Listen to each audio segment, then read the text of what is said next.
Baik, pada kesempatan kali ini saya akan menjelaskan berkaitan dengan produksi.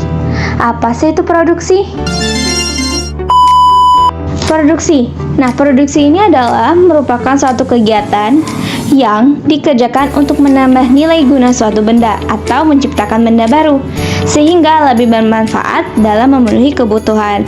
Nah, produksi ini bukan hanya terbatas pada pembuatannya saja, namun penyimpanan, distribusi, pengangkutan, dan pengemasannya. Nah, kali ini kita akan membahas unsur-unsur produksi. Nah, apa saja sih unsur-unsur produksi? Yang pertama unsur produksi adalah pekerja. Pekerja ini adalah seseorang yang membantu dalam proses pemproduksian. Yang kedua, manajemen. Nah, manajemen ini adalah pengaturan yang ada di dalam suatu produksi. Nah, yang ketiga ada sumber daya bumi atau SDB. Nah, SDB ini adalah mencakup segala hal yang telah Allah ciptakan untuk manusia agar dapat dikelola sebagai sumber perekonomian manusia. Nah, unsur yang keempat adalah modal. Nah, modal ini yang dibagi menjadi dua, yaitu modal barang dengan modal uang, yang dimana tujuannya agar produksi itu dapat berjalan dengan lancar. Saya akan menjelaskan mengenai pengertian produktivitas. Apa sih produktivitas itu? Produktivitas diartikan sebagai hubungan antara hasil nyata maupun fisik berupa barang atau jasa dengan masukan yang sebenarnya. Contohnya, 1 hektar tanah menghasilkan 10 semangka. Apakah itu produktif? Itu tidak terlalu produktif. Namun, bagaimana jika 1 hektar tanah menghasilkan 2000 semangka? Itu merupakan pengembalian yang jauh lebih baik pada penanaman semangka. Selanjutnya, produktivitas dalam perspektif Islam. Produktivitas dalam perspektif Islam yaitu produktivitas kerja seorang muslim tercermin dari kuantitas dan kualitasnya. Seperti dalam firman Allah menjelaskan bahwa hamparan bumi adalah potensi yang dengan ketekunan manusia menciptakan dan mengembangkan. Contoh ayatnya yaitu terdapat dalam surah At-Taubah ayat 105 yang artinya, bekerjalah kamu, maka Allah dan Rasul-Nya serta orang-orang mukmin akan melihat pekerjaanmu itu, dan kamu akan dikembalikan kepada Allah yang mengetahui akan yang gaib dan yang nyata. Lalu diberikannya kepada kamu apa yang telah kamu kerjakan. Jika dicermati dalam penjelasan ayat di atas, dapat disimpulkan bahwa sesungguhnya Islam sangat mendorong umat Islam dan kaum muslimin untuk produktif dalam beramal dan bekerja. Selanjutnya yaitu mengenai ruang lingkup produktivitas. Yang pertama ada ruang lingkup nasional, yang kedua ada ruang lingkup industri, yang ketiga ada ruang lingkup perusahaan atau organisasi, dan yang terakhir yaitu ada ruang lingkup pekerjaan perorangan. Selanjutnya yaitu mengenai produktivitas tenaga kerja. Apa sih produktivitas tenaga kerja itu?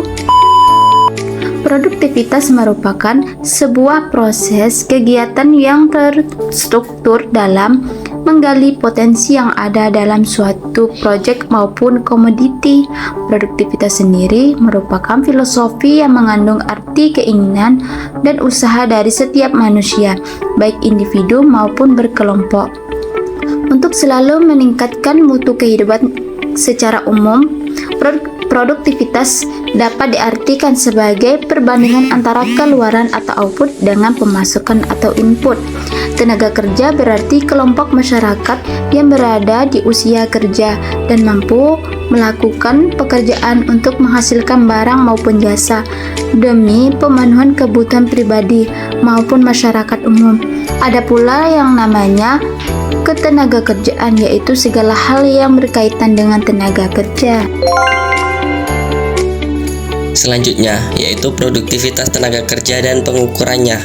Produktivitas tenaga kerja ditunjukkan sebagai rasio dari jumlah keluaran yang dihasilkan per total tenaga kerja yang jam manusia atau man hours, yaitu jam kerja yang dipakai untuk menyelesaikan pekerjaan tersebut. Metode yang digunakan untuk mengukur produktivitas tenaga kerja adalah pengukuran waktu tenaga kerja atau jam, hari, ataupun tahun. Pengeluaran diubah ke dalam unit-unit pekerja yang biasanya diartikan sebagai jumlah kerja yang dapat dilakukan dalam 1 jam oleh pekerja yang terpercaya dan bekerja menurut pelaksanaan standar. Untuk mengukur suatu produktivitas tenaga kerja dapat digunakan 2 jenis ukuran jam kerja manusia, yakni jam-jam kerja yang harus dibayar dan jam-jam kerja yang harus dipergunakan untuk bekerja. Jam kerja yang harus dibayar meliputi semua jam-jam kerja yang harus dibayar, ditambah jam-jam yang tidak digunakan untuk bekerja namun harus dibayar, seperti liburan, cuti, libur karena sakit, tugas luar, dan sisa lainnya. Jadi, bagi keperluan pengukuran umum produktivitas tenaga kerja, kita harus memiliki unit-unit yang diperlukan, yakni kualitas hasil dan kualitas penggunaan masukan tenaga kerja. Selanjutnya, unsur-unsur produktivitas. Unsur-unsur yang terdapat dalam produktivitas yaitu yang pertama ada efektivitas. Efektivitas merupakan ukuran yang memberikan gambaran seberapa jauh target yang dapat tercapai baik secara kualitas, kuantitas, maupun waktu. Yang kedua yaitu efisiensi. Dalam pengukuran produktivitas, dilakukan pengukuran terhadap efisiensi pemakaian sumber daya ataupun input.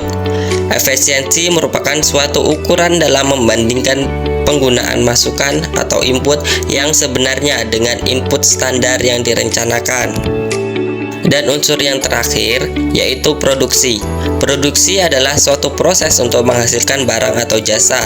Di sisi lain, produksi juga dapat dijelaskan sebagai suatu aktivitas penciptaan nilai tambah dari input menjadi output pada tingkat kualitas tertentu dan efisien, sehingga produk tersebut sebagai output dari proses penciptaan nilai tambah tersebut dapat dijual dengan harga yang kompetitif. Itulah tadi materi yang dapat kami sampaikan. Terima kasih dan sampai jumpa.